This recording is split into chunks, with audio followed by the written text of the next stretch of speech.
I'll be able to hang in there. What was the injury? My knee.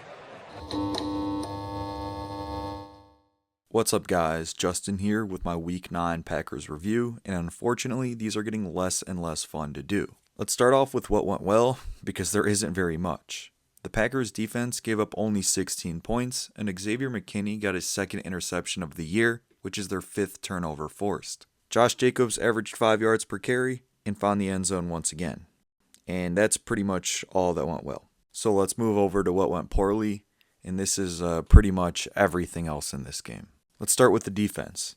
Sure, they only gave up 16 points, but they gave up long drives which kept the Packers' offense off the field. The Panthers had 19 first downs, which was only one less than the Packers, and they averaged 4.9 yards per play. Rico Dowdle ran for 130 yards, averaging 5.2 yards per carry. This team cannot stop the run, and I'm not sure how they were so good at it to start the season, but in this game they got gashed. It is so unenjoyable to watch this defense, which is such a crazy thing to say considering the playmakers that they have, like Parsons, McKinney, and Edge Cooper.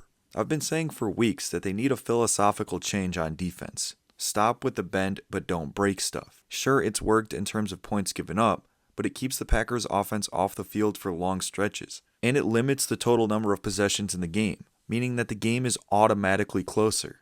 This is one of the many reasons why the Packers cannot blow teams out. Micah Parsons was getting double and triple teamed a ton yet again, and the rest of the pass rush did nothing against the Panthers. Rashawn Gary is so wildly inconsistent. Sure, he's top 10 in sacks, but he's probably only gotten a sack in 3 or 4 games this season, meaning the other 4 or so games he's just MIA. I can't believe I'm saying this, but they need Lucas Van Ness back. He actually was playing well before he went out with injury. Granted, the Panthers only threw the ball about 20 times, so the pass rush opportunities were limited. But this was because they couldn't stop Rico Dowdle. I was hoping they acquired a defensive tackle at the deadline, more than a corner actually, because they need to stop the run first to let the pass rush eat, but Goody was sleeping all day on Tuesday. The entire offense was bad on Sunday too.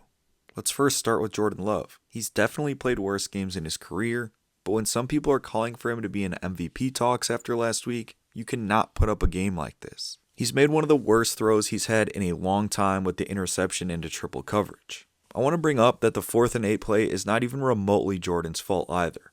It was a desperation play and he did whatever he could to try to make something happen. It was a bad play call with bad personnel. Anyone online saying that it was his fault or a horrible play on his part do not know ball and they need to go watch some film. Though Jordan didn't do anything outstanding either. He had one big throw to Watson, but that was about it. And the reason is that the head coach and play caller does not allow him to throw the ball down the field. Matt LaFleur is obsessed with these horizontal passing plays which do absolutely nothing for the offense, and other teams are picking up on it. He'd rather call a screen pass for Savion Williams than utilize his number 1 draft pick, Matthew Golden. I do not understand the play calling one bit. Jordan Love is really good at throwing the ball downfield, amongst the best in the league actually too, but LaFleur insists on these horizontal plays to non-elusive players. And he wants to run the ball a ton, but the run blocking is just not good, and nowhere near as good as the pass blocking. Speaking of Matt LaFleur, the decision to go for it on 4th and 8 was beyond stupid. You're down 13-6 with 11 minutes left in the game. That is an eternity in the NFL. Instead, he chooses to go for it on 4th and 8 after running a horrid play on 3rd and 3. Players on the field for the 3rd down were Heath, Savion, Musgrave, Wilson, and Dubs. The same players were on the field for the 4th down except swap out Musgrave for Fitzpatrick. This group of players is not talented enough to be on the field in such big plays. I don't think anything really goes on in Matt LaFleur's head. And I have personally said that I want him to be a bit more aggressive, but not on a 4th and 8 with 11 minutes of the game when all of your skill players are hurt. It is so frustrating to watch. Let's move on to the special teams, and oh, what do you know? The Packers lose another game by 3 when they miss a field goal. Since returning from the injury, Brandon McManus is 4 of 7 on field goals, and he's 11 of 16 on the year. They have a kicker on the roster in Lucas Haversick that has yet to miss a kick this season, and he just set the franchise record for longest field goal made.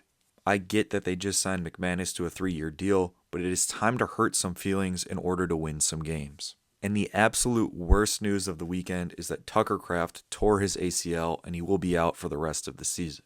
Just a killer blow to the offense. Kraft was the only consistently elite player on that side of the ball. He was so dynamic and provided most of their explosive plays so far this season. I do not expect Luke Musgrave to fill that void. Just so disappointing. I want to briefly mention how poor Matt LaFleur's clock management is too. They ran an awful 2-minute drill and let the clock continuously run. And then they used a timeout while the clock has stopped.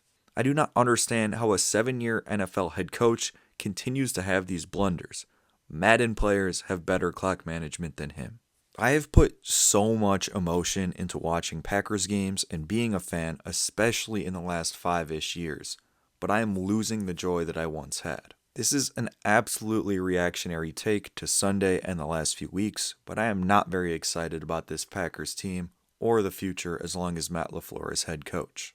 I do not believe they can win the Super Bowl with him, and that's the whole point. I am ready to move on to the 2026 season, especially after the Kraft injury, but I don't see anything changing if the head coach stays the same.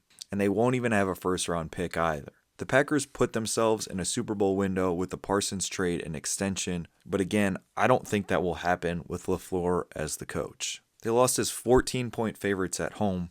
They lost as 14-point favorites at home, which is just inexcusable for a team with such high aspirations. This simply could not happen. They are incapable of dominating an inferior opponent and always play to their opponent's level, and that is directly due to a lack of leadership. The Packers are the youngest team in the NFL once again, so it is the coach's job to provide that leadership. They have no real veterans on this team. Sure, Parsons is making $47 million, but he's only 26 years old. So again, this is on the coaches, and Matt LaFleur possesses precisely zero leadership skills. Just another reason that I want him gone. If you made it this far, thank you for watching, and please leave your thoughts in the comments below.